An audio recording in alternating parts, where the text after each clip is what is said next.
Boa noite, que bom que você está aqui, você que está em casa também, meu cordial boa noite a você. Estou feliz pelo convite de poder estar com vocês aqui mais uma vez, estudando a palavra do Senhor. Ao escolher o tema de hoje, eu pensei o seguinte, eu vou escolher um tema muito fácil. Por que um tema muito fácil? Porque o tema fácil as pessoas já conhecem, fica mais fácil de gravar. Então, nós vamos estudar um tema aqui bem conhecido, que fala sobre perdão, salvação, e a gente vai ver isso num panorama um pouco diferente, vocês vão perceber por quê. Convido vocês, você que está em casa, você que está aqui, a abrir a sua Bíblia no livro de Levítico, capítulo 16.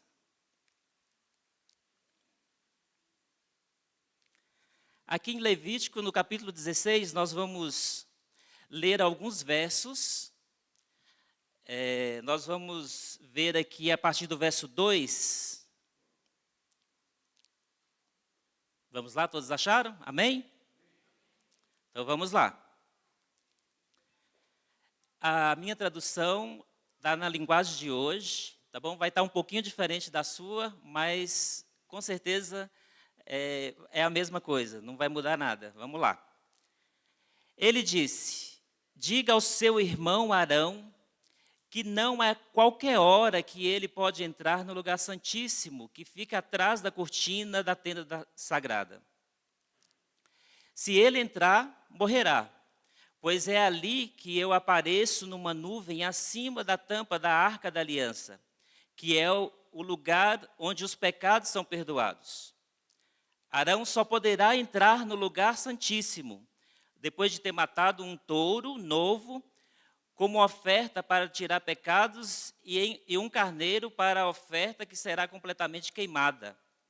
Antes de entrar, Arão tomará um banho, vestirá as roupas sacerdotais, todas feitas de linho, isto é, os calções, a túnica, o cinto, e na cabeça ele colocará a mitra, também feita de linho. E Deus deu a Moisés as seguintes leis para o dia do perdão. O povo de Israel entregará a Arão 2 bodes para a oferta para tirar pecados, e um cordeiro para a oferta que será queimada completamente. Arão pegará o touro novo da sua própria oferta para tirar pecados, e com ele conseguirá o perdão dos seus próprios pecados e da sua família. Depois levará os 2 bodes até a entrada da tenda sagrada. E ali na presença de Deus, o Senhor, Arão tirará sortes entre os 2 bodes, usando 2 pedras, uma com o nome do Senhor e a outra com o nome de Azazel. O bode que pertence ao Senhor será morto por Arão como oferta para tirar pecados, e o bode que pertence a Azazel será oferecido vivo ao Senhor. E depois Arão mandará esse bode para o deserto, a fim de conseguir o perdão dos pecados do povo. É um texto bem conhecido dos irmãos.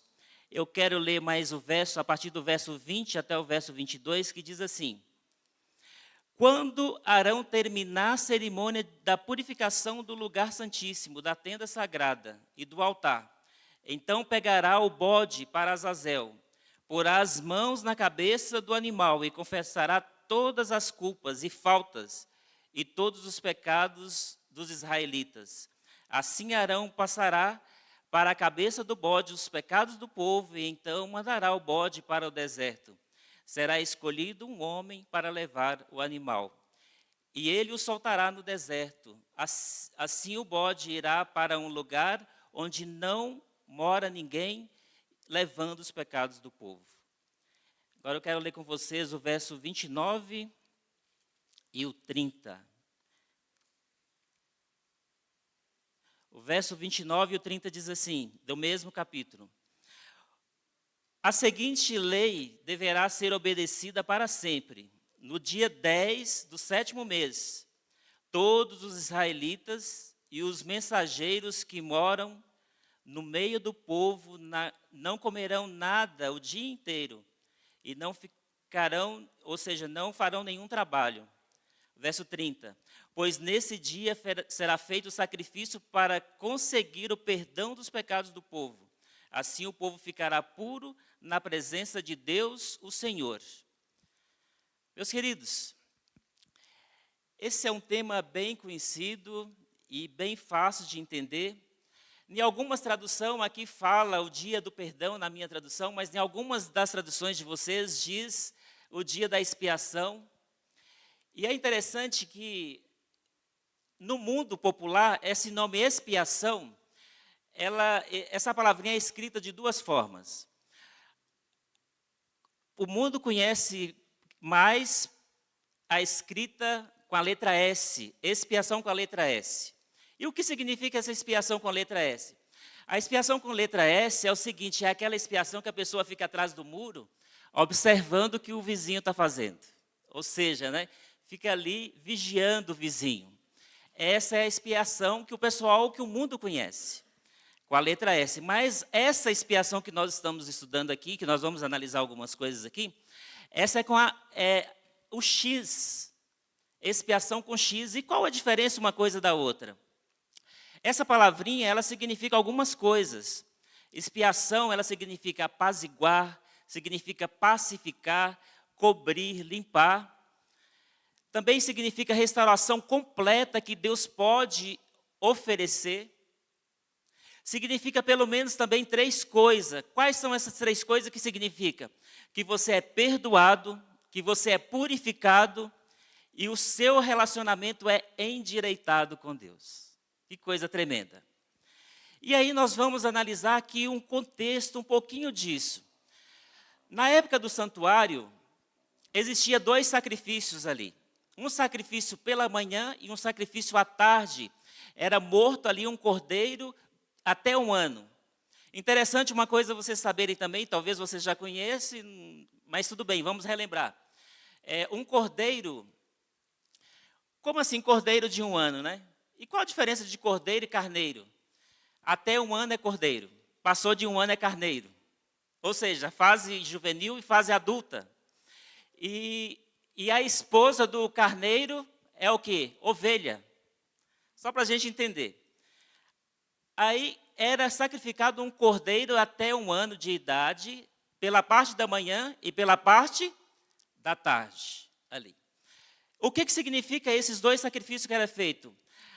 A disposição de salvação proposta pela pessoa de Jesus, tempo integral.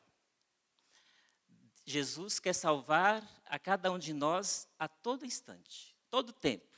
E é por isso que o sacrifício era feito de manhã e à tarde. Mas olha para você ver como que era feito isso. Ali o pecador, primeiro ele o quê? Ele se arrependia, ele tinha cometido alguma coisa errada, ele se arrependia, então agora ele ia até lá o animal, impunha as mãos, levava lá no santuário, impunha as mãos na cabeça ali do animal. E agora, depois que ele impunha as mãos ali, como uma transferência do seu pecado para o animal, então o sacerdote agora pegava aquele cordeiro ali, sacrificava, tirava ali, cortava, tirava o sangue do cordeiro e levava para dentro do santuário, que é o lugar santo do santuário. Lembrando que o santuário tinha 3 compartimentos, o pátio, o lugar santo e o santíssimo.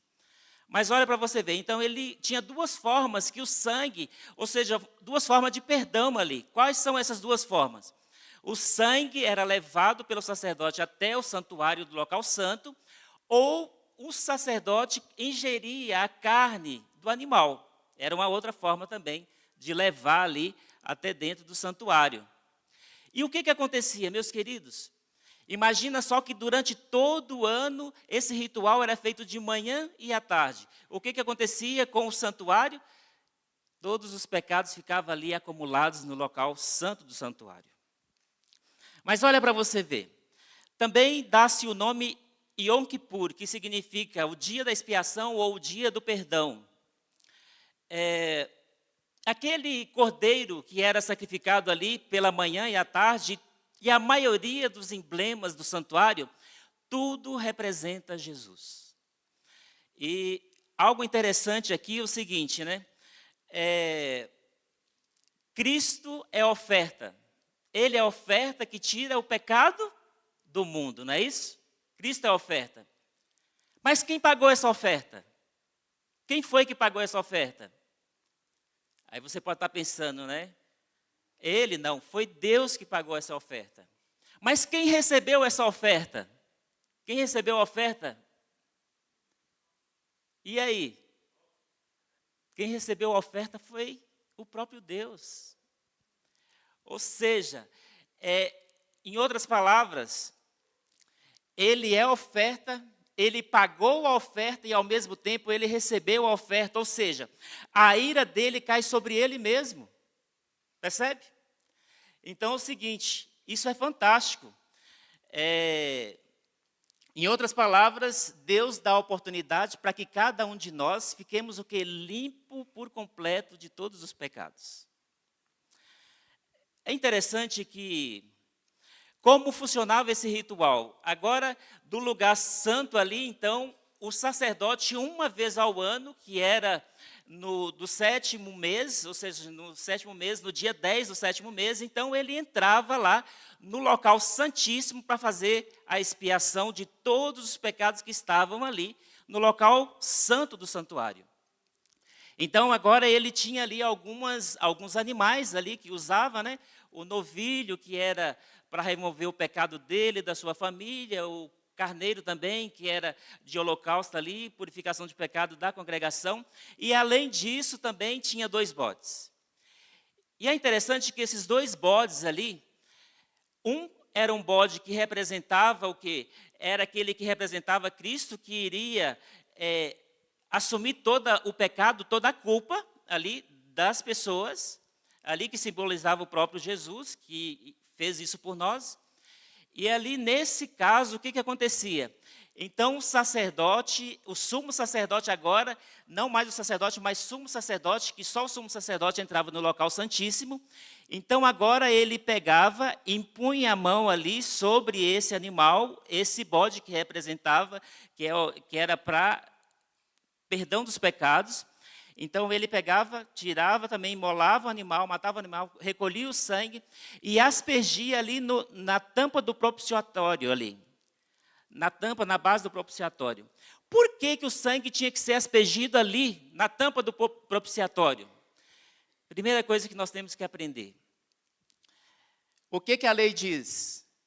Pecou tem que morrer. Pecou tem que morrer. Mas para apaziguar, porque dentro do propiciatório ali estava o quê? A lei de Deus. E para apaziguar a lei, porque a lei é o seguinte, olha, ela condena. A lei, ela mostra o erro. Então, para apaziguar, então uma pessoa tinha que jogar o sangue onde? Era aspergido o sangue ali, para apaziguar o pecado ali. Essa era algo requerido ali com relação ao pecado. Outra coisa interessante que nós podemos analisar aqui. O ritual diário, ele representava 2 coisas. O diário, perdão e salvação.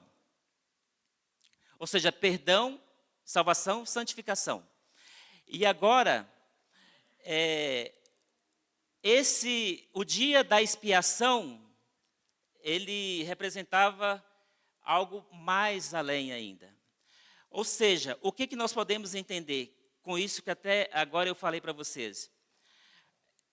Dentro do santuário, nós podemos ver aqui algumas coisas. Primeira coisa, arrependimento. Segunda coisa, confissão de pecado. Purificação de pecado. E restauração completa do pecado. Essa é a proposta de Deus. Em outras palavras, por que era feita a limpeza do local santo ali? Uma coisa que nós temos que entender. Meus queridos, assim como Deus limpou o santuário, limpa o santuário, Deus também quer que dos seus filhos estejam o quê? Purificados, limpos também. Então é por isso, assim como Ele limpou o santuário, Ele quer purificar cada um de nós, limpar cada um de nós. Purificar cada um de nós, todos nós. E eu quero ler com vocês algumas passagens aqui, Aquele microfone que estava rodando aqui, eu gostaria de ajuda de vocês agora. Eu tenho algumas passagens aqui, eu quero que vocês participem junto comigo. Eu não gosto de ficar falando sozinho, aí vocês me ajudam aqui. Vamos lá. A primeira coisa que eu quero falar com vocês aqui é a respeito do seguinte. Há algumas pessoas que ainda pensam que pode esconder alguma coisa de Deus. Vocês acreditam nisso? Tem pessoas que pensam que ainda pode esconder alguma coisa de Deus. Mas existem alguns textos, e aí você pode levantar a mão, que o microfone vai estar passando para você fazer a leitura. O primeiro texto que nós vamos ler tem vários textos, mas nós vamos ler um apenas. Eu quero ler Hebreus capítulo 4, verso 13. Quem achar pode levantar a mão e ler, que nós vamos tirar algumas conclusões aí, de algumas leituras. Vamos lá, quem achou? Hebreus capítulo 4, verso 13. Vamos lá. O que diz aí?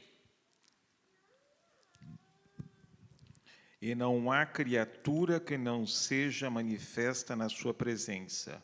Pelo contrário, todas as coisas estão descobertas e patentes aos olhos daquele a quem temos de prestar contas. Olha para você ver. Gente, nós não conseguimos esconder nada de Deus. Então, se a gente tem algum pecado, alguma coisa escondida, né, ali guardado, pode ter certeza que Deus conhece, Deus sabe, tá bom? Vamos ler outra passagem? Provérbios 28, verso 13. Eu já vou passando mais outra também. Lucas capítulo 15, verso 20. Aí quem que já fica mais prático aí, que eu tenho algumas passagens para a gente ler e o nosso tempo está acabando. Vamos lá.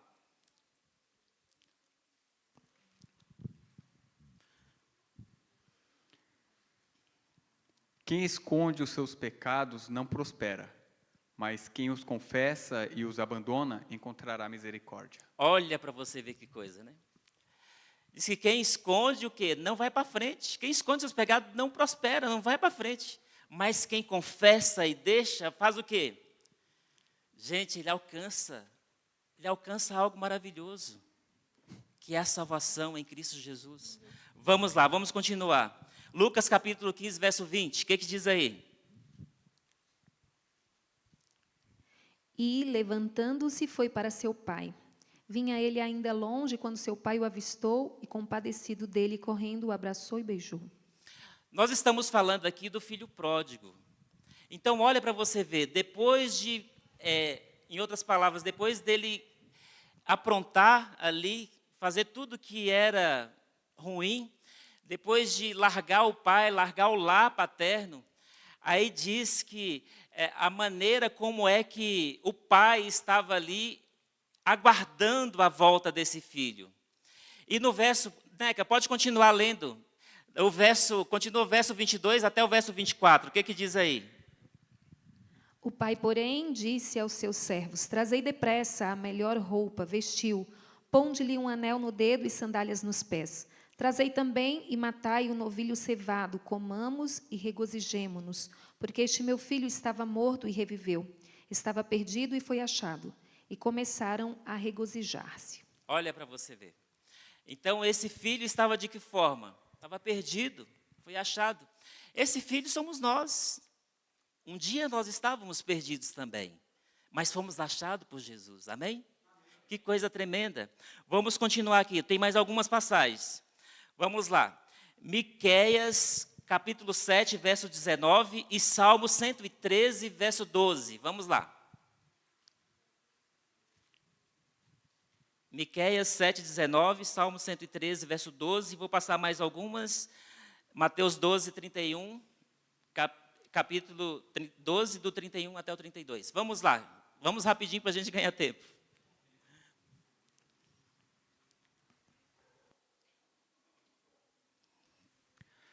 De novo terás compaixão de nós, pisarás vossas maldades e atirarás todos os vossos pecados nas profundezas do mar. Que coisa! Então esse é o perdão que Deus tem para mim e para você. Lançar todos os nossos pecados nas profundezas dos mares.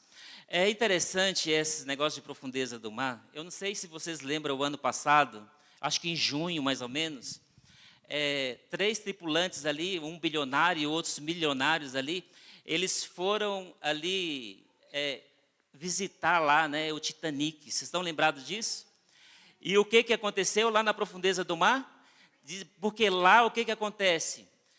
Gente, a pressão é muito alta. No fundo do mar a pressão é muito alta. E aí diz que aquele submarino então não aguentou, né? Alguma coisa ali se rompeu e morreram todos os 5. E aí fala que nas profundezas do mar, eu não sei, ali eu creio que estava em média de 4.000 metros, chegando, aproximando 4.000 metros de profundidade, mas tem lugar no fundo do mar que é mais de que 4.000 metros. E ali diz então que o seguinte, os nossos pecados são lançados nas profundezas do mar. Em outras palavras, sabe o que quer dizer isso? Quer dizer o seguinte, que Deus quando perdoa, perdoa mesmo. Você não precisa ficar remoendo pecado não. Percebe? Uma vez que Deus perdoa, acabou. Tem gente que fica assim, ai, mas será que Deus perdoou aquele pecado, aquela coisa? Gente, esquece, Deus perdoou e pronto, acabou. Tá bom? Vamos partir para frente, vamos caminhar. Outra coisa, vamos lá, outra passagem. Salmo 103, verso 12 agora. Salmo 103, verso 12.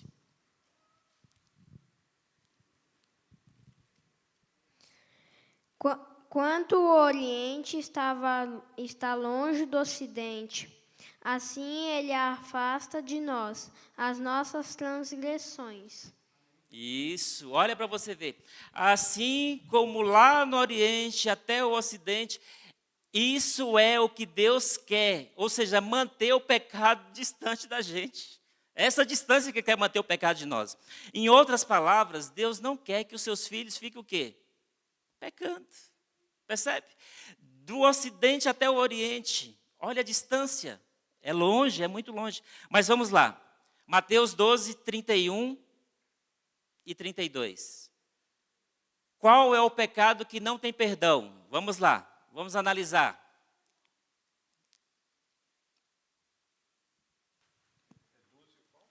Capítulo 12, verso 31 e 32. Qual é o pecado que não tem perdão? Por isso vos declaro, todo pecado e blasfêmia serão perdoados aos homens, mas a blasfêmia contra o Espírito Santo não será perdoada. Olha para você ver. Se alguém proferir alguma palavra contra o Filho do Homem, ser-lhe-á isso perdoado. Mas se alguém falar contra o Espírito Santo, não lhe será isso perdoado, nem neste mundo, nem no porvir. Vocês perceberam? Eu fiz um estudo bíblico e a pessoa falou assim, mas Roberto, que pecado é esse, né, que é tão agressivo assim? Você poderia me explicar que pecado é esse? Aí eu falei assim, olha, eu não sei se eu vou conseguir, mas eu vou pelo menos tentar. O que aconteceu? Eu falei para ela o seguinte, qual é o papel do Espírito Santo hoje, nos nossos dias? Convencer o mundo do pecado, da justiça e do juízo. Então, se é para convencer do pecado, da justiça e do juízo, mas se a pessoa não se arrepende, ela não consegue se arrepender, ela não se entrega a Cristo, em outras palavras, ela está rejeitando o quê? O que o Espírito Santo veio fazer. Porque ele não veio, não é convencer o mundo do pecado, da justiça e do juízo, não é isso que ele veio fazer? Então, uma vez que eu rejeito isso, é como se eu estivesse rejeitando o próprio Espírito Santo. Esse é o pecado imperdoável. Eu não arrependo, eu não tenho disposição para se arrepender, então está rejeitando. Mateus capítulo 6, verso 14 e 15. Olha o que diz, meus queridos. Se alguém quiser ler.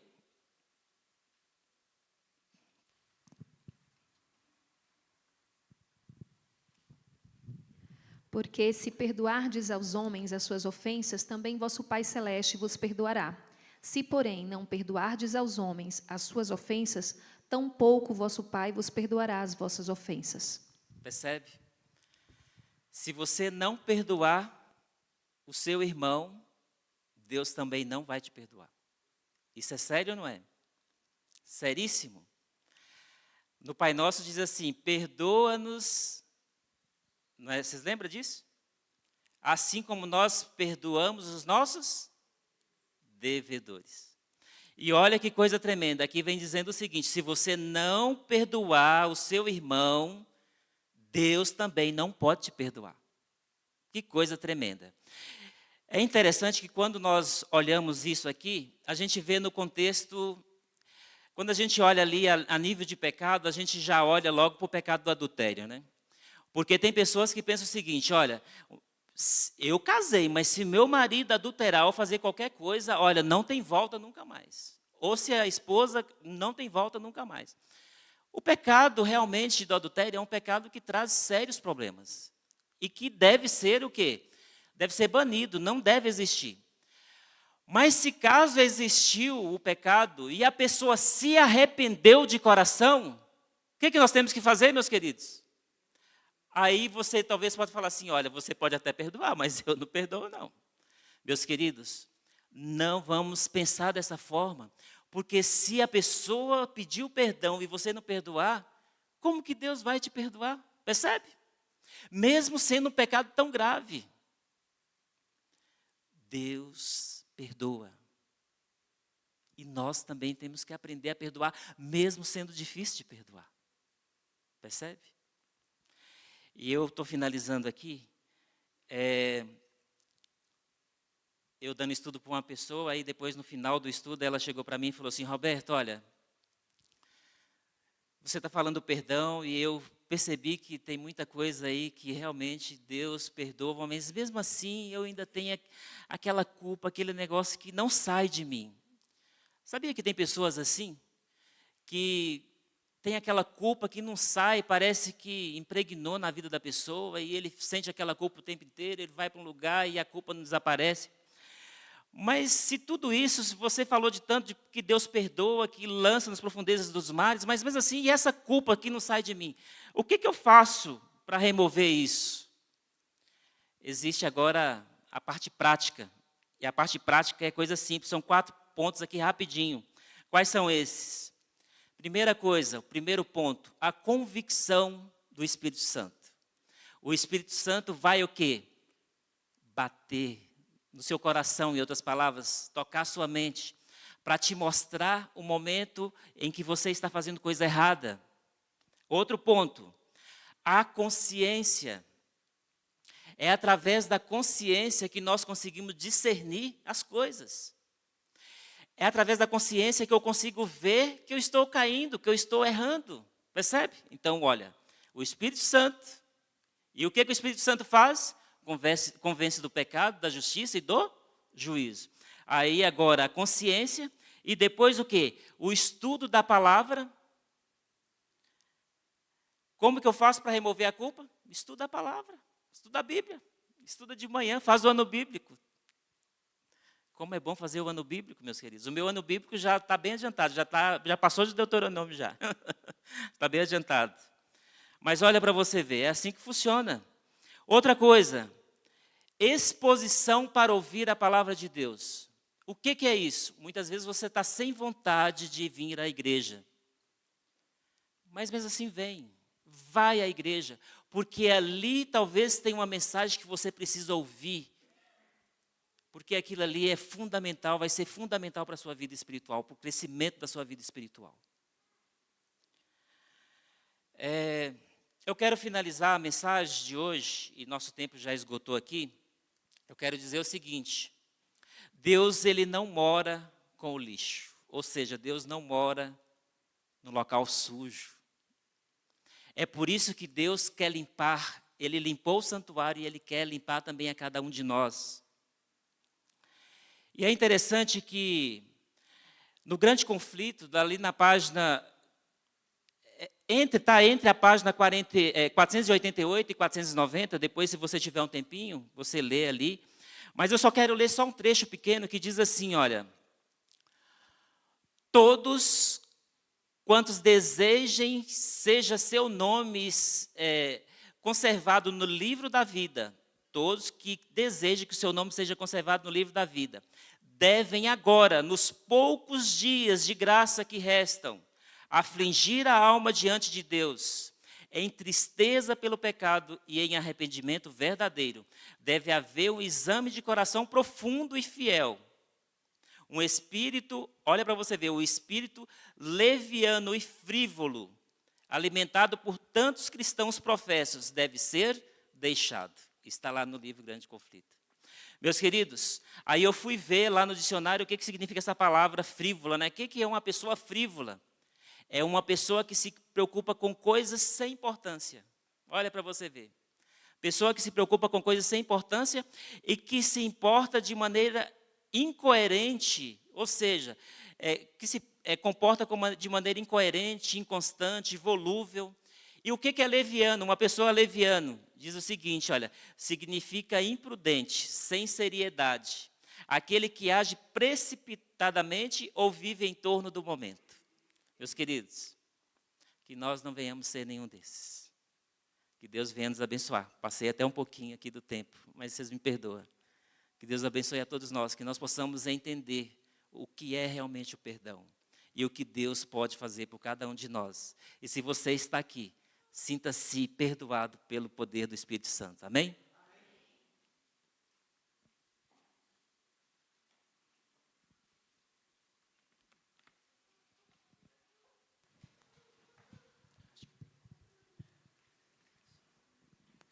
Som. O melhor lugar do mundo, nós vamos cantar de pé, na certeza do perdão do nosso Pai.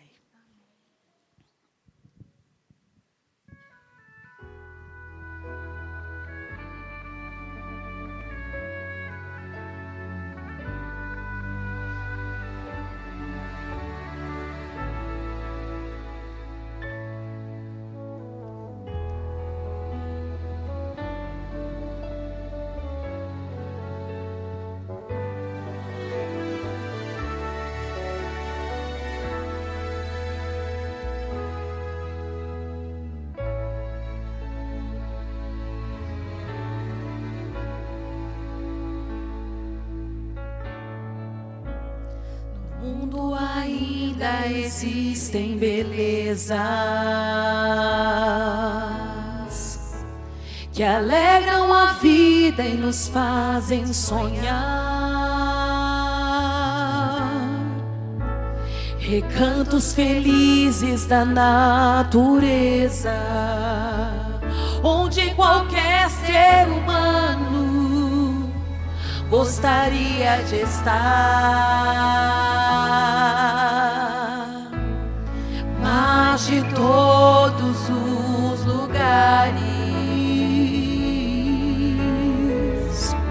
o mais bonito e inspirador,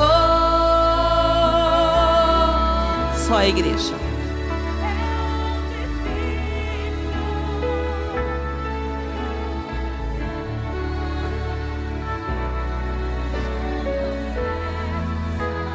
O melhor lugar do mundo é onde nós estamos agora, é onde Jesus está. Continuem. É onde Cristo está.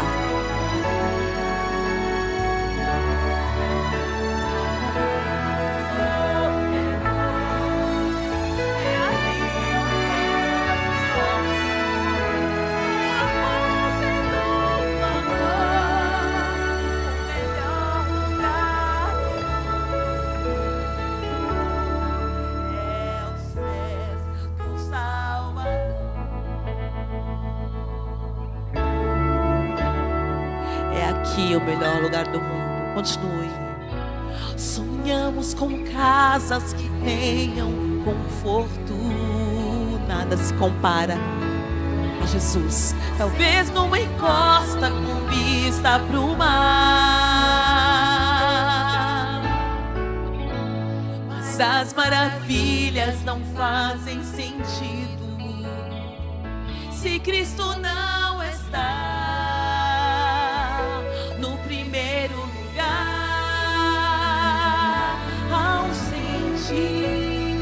Ao sentir a paz de Deus,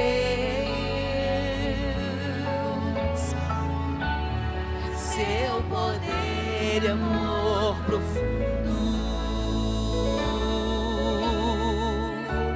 eu posso estar onde for. Estou feliz por me encontrar no melhor lugar do mundo.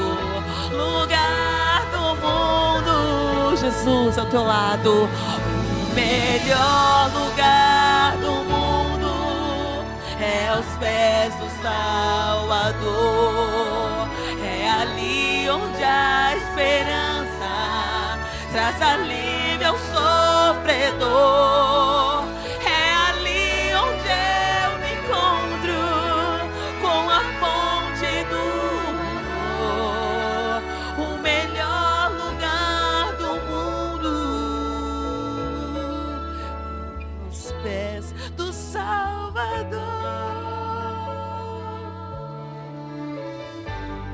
O melhor lugar do mundo é aos pés do Salvador.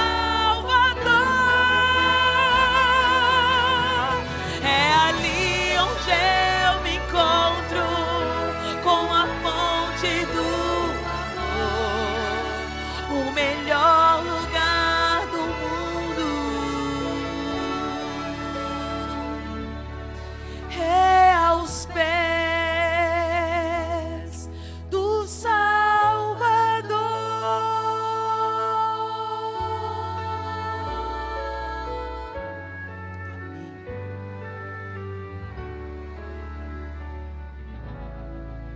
Fechemos nossos olhos. Querido Deus e Pai, muito obrigado, Senhor, por nos trazer à Tua casa nesta noite. Estamos felizes também porque, através da pessoa de Jesus Cristo, temos a certeza do perdão e temos a certeza da salvação também proposta por Ele. Que nós possamos, Senhor, abraçar, nos entregar por completo ao Senhor, com a certeza de que um dia estaremos com o Senhor lá no céu. Nós não sabemos quanto tempo o Senhor vai demorar para voltar, mas eu quero dizer que a tua volta, ela depende dos dias de vida que temos aqui nessa terra. Pois se a nossa vida é de 30 anos, pois a tua volta durou 30 anos. Se é de 12 anos, a tua volta durou 12 anos. Se é de 80, é 80 anos que o Senhor voltou. Porque o que resta depois da morte é o encontro com o Senhor. Por isso, Senhor, nós temos a oportunidade de escolher, aqui em tempo de vida, aqui, escolher estar aos pés do Salvador. Continue conosco, transforma a nossa vida. É o que nós pedimos, no doce nome de Jesus Cristo. Amém.